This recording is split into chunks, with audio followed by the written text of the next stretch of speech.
कक्षा 7 गणित। इस समय हम लोग सर्वसमीकाओं का अध्ययन कर रहे हैं। ऐसे बीजीय कथन जो दी गई अज्ञात राशि या कहें चर राशि वेरिएबल के सभी मानों के लिए संतुष्ट, उन्हें हम सर्वसमीकाएं कहते हैं। सर्वसमीकाएं कई हैं। एक आपने पिछले वीडियो में पढ़ा, वो था a धन b पूरे के घात 2 बराबर a घात 2 धन 2ab धन b घात 2। आज ये दूसरी सर्वसमीका है a b पूरे के घात, a b पर पूरा पर घात, a b पूरे के घात 2 बराबर a घात 2 ऋण 2ab धन b घात 2। आइए देखें कि इतने का मान इसके बराबर होता है। तो अगर हम a ऋण b पूरे के घात 2 इसका मान लिखें, ये हो जाएगा a ऋण b गुणे a ऋण b। भाई जैसे 4 का स्क्वायर 4 गुणे 4, 3 का वर्ग 3 गुणे 3, 25 का वर्ग 25 गुणे 25, ऐसे a माइनस b का वर्ग a माइनस b गुणे a माइनस। अब ये गुणा कर दें, a का a से, दोनों धन धन वाले हैं, इस a के भी पूर्व धन इस a के, तो धन में ही रहेगा। फिर इस a का गुणा इसमें b में, देखिए ये धन का है, ये ऋण का है, तो धन और ऋण का गुणा ऋण a गुणे b। अब इससे करेंगे, अगर इस ब्रैकेट में और भी पद होते तो उसे भी करते। अब इससे शुरू करें, ये ऋण b और धन a, ये ऋण है ये धन है, एक ऋण है एक धन, तो गुणा हो गया b गुणे a। फिर जब इसका इसके साथ गुणा करेंगे तो ये भी ऋणात्मक ये भी ऋणात्मक, गुणा हो गया धन b गुणे a गुणे a घात 2, ये लिखा जाएगा ऋण ab, ये लिखा जाएगा ऋण ba या ab, एक ही है, क्रम विनिमय नियम का पालन होता है। a गुणे b और b गुणे a का मान बराबर होगा 4 गुणे 3 3 गुणे 4, और ये हो गया b घात a घात 2 ऋण ab ऋण ab, ऋण एक ये है ऋण एक ये है, मिलके हो गए ऋण 2 धन b घात। ये दोनों सजातीय थे, जोड़ दिया, ये आ गया a ऋण b पूरे के घात 2 इतने के। तो ये सर्वसंख्या है, इसका मान इतने के ही बराबर होगा। या इस गुणा को a ऋण b पूरे के घात 2 बराबर a ऋण b गुणे a ऋण b को कॉलम मेथड से भी कर सकते हैं, स्तंभ विधि से a ऋण b गुणे a ऋण। पहले इस a का a से गुणा होगा, दोनों धन वाले हैं, धन में होगा a घात 2। फिर इस a का गुणा ऋण b से होना है, वो ऋण है ये धन है, पूर्व का चिन्ह देखा जाए तो हो गया ऋण ab। अब इससे करें, ऋण b से कर दे धन a में, एक ऋण है एक धन, तो हो गया ऋण ba, ऋण ba या ऋण ab। बात है, जब दूसरे से हम गुणा करते दूसरी पंक्ति तैयार करते हैं तो ये ध्यान रखते हैं कि यदि कोई पद गुणा करने पर ऊपर वाले पंक्ति के सजातीय है तो उसी के नीचे लिखा जाए। फिर ऋण b का गुणा ऋण b में हो गया धन b घात 2।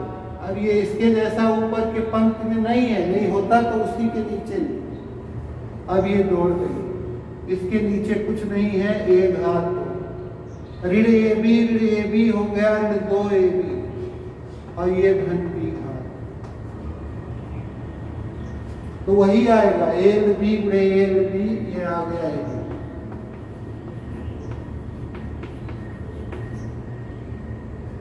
एक और विधि से देख ले हम लोग, ज्यामित विधि। ज्यामित विधि से देखें कि ये सर्वसंख्या का मान कैसे सिद्ध होगा। तो उसके लिए हम लोग एक वर्ग बना लेते हैं।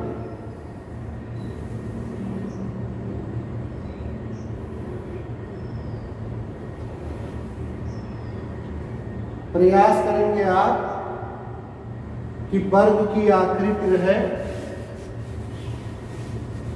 आयत न दिखे।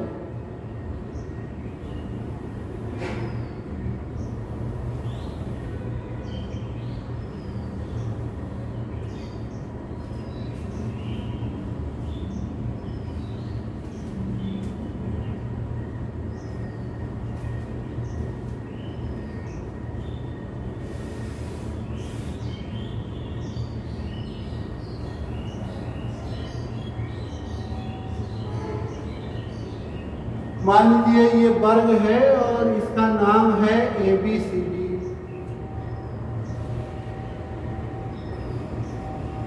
और इसके भुजा की लंबाई है A।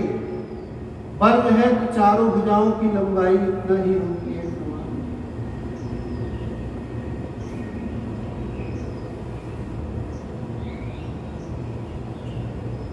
इधर भी A है और ये भी। इस वर्ग में से इधर हमने B कम कर दिया, इस भुजा में से ये B भुजा का B लंबाई का भुजा कम कर दिया। इधर भी ऐसे।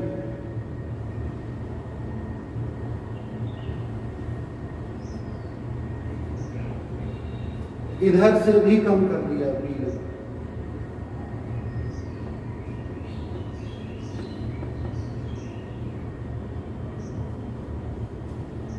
देखिए यहां हमने A में से ये इतना B काट दिया,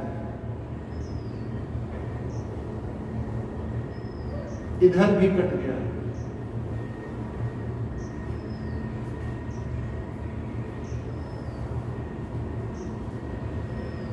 अब अगर हम पूछें कि ये लंबाई कितनी हो गई, तो पूरा था यहां से यहां तक A, इसमें से ये B कम हो गया, यहां से यहां तक हो गया A में B, A में से B कम।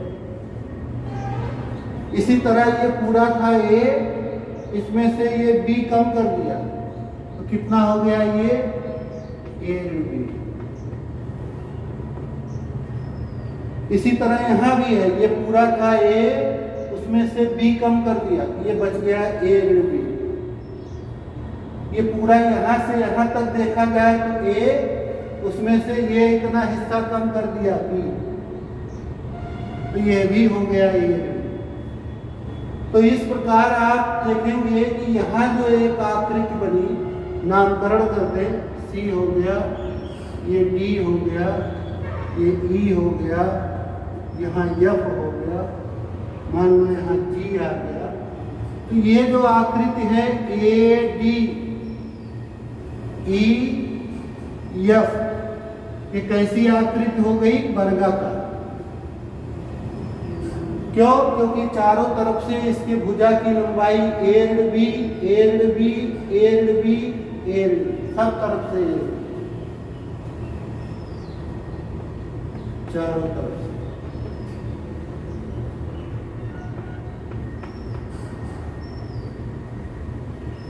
अब यदि हम कहें कि ये जो आकृति आ गई वर्ग ADEF, इसका क्षेत्रफल आप कैसे पता करेंगे?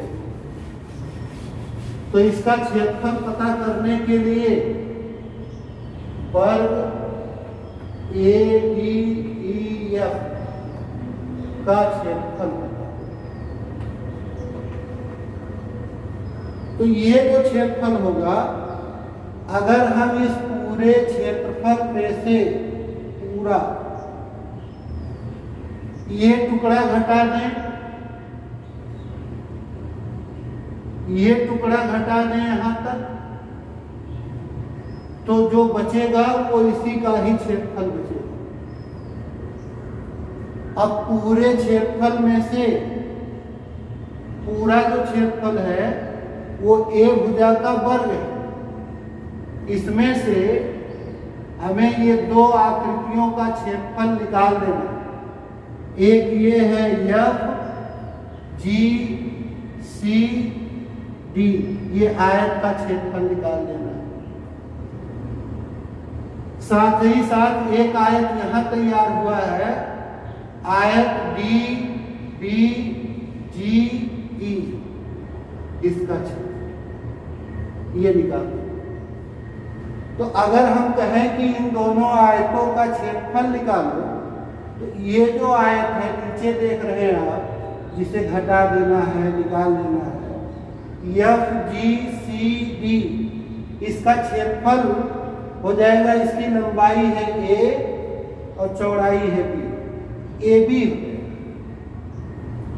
लेकिन ये जो आयत है इसका भी क्षेत्रफल हमें घटाना है पूरे में से, पी जी ई डी, इस आयत का क्षेत्रफल कहा जाए तो इसकी ये लंबाई हो गई एल बी और चौड़ाई हो गई बी, तो इसका क्षेत्रफल हो जाएगा एल बी गुणे बी। यदि हम चाहते हैं कि इसका क्षेत्रफल कॉम्प्लिकेटेड ना हो, एल बी गुणे बी ना करना पड़े, तो हम क्या करेंगे, इस भुजा को जितना ये बी है उतने के ही बराबर बढ़ा देंगे ऊपर तक। इसी तरह से इस भुजा को भी बढ़ा देंगे उतना ही बी के बराबर।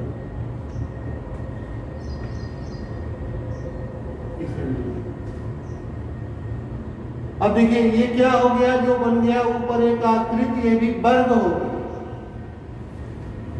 बी भुजा का वर्ग, इसके चारों तरफ बी बी बी ही लंबाई है।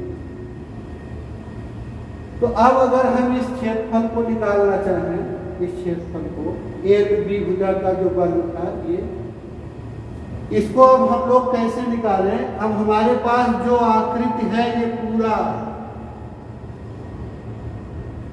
उसमें से ये आकृति घटा दें यहां तक और ये आकृति घटा दें, तो जो पूरी आकृति है, पूरी इसमें से निकालना है, वो एक तो है ये ए भुजा का वर्ग, ये लिख सकते हैं हम लोग, यहां भी नामकरण कर दें एच आई। तो ये क्षेत्रफल बराबर हो गया वर्ग ए बी सी डी का क्षेत्रफल धन ये क्षेत्रफल वर्ग एच आई बी डी का क्षेत्रफल ऋण, इतना दोनों जोड़ करके एक ये आयत घटा दे और अब एक ये आयत घटा दे, पूरा यहां तक चले, ऋण आयत एफ जी सी डी का क्षेत्रफल, ये दोनों जोड़ ले एक साथ घटा दे, ऐसे कर दे, इस आयत का क्षेत्रफल और ये जो ऊपर तैयार हुआ इस आयत का क्षेत्रफल, ये ऊपर का आयत हो गया आयत ई एच आई जी का क्षेत्रफल। ये इतने वर्ग का क्षेत्रफल बराबर हो गया इस पूरी आकृति, पूरी में से एक ये आयत कम करना है, एक यहां से जो ऊपर का आयत है, तो यही लिखा गया। अब देखिए इनको हम लोग लिखेंगे कैसे, जैसे ये जो वर्ग ए डी ई एफ इसका क्षेत्रफल, किसी वर्ग का क्षेत्रफल उसे भुजा के वर्ग के बराबर होता है।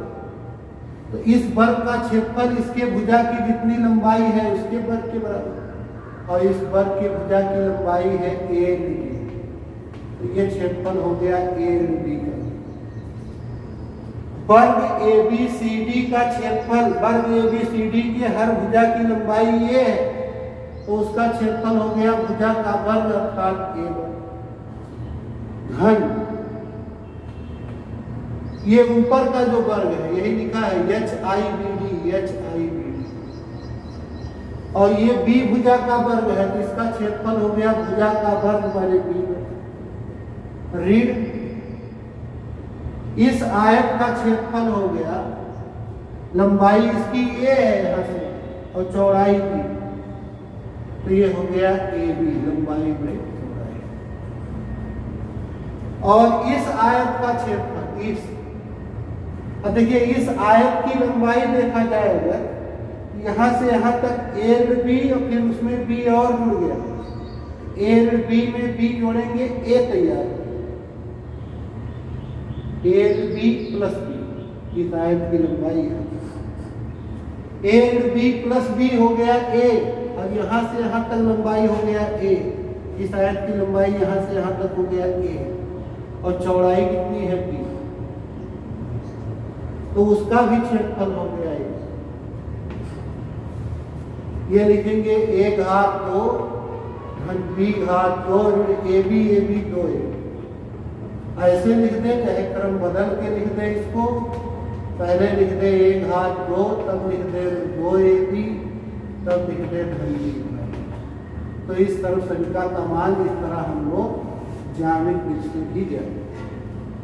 इसमें हम इस भाग का क्षेत्रफल जो निकालना था, इस भाग का क्षेत्रफल आसानी से ज्ञात हो सके, इसलिए इसके ऊपर बी भुजा का एक वर्ग और बना लिया।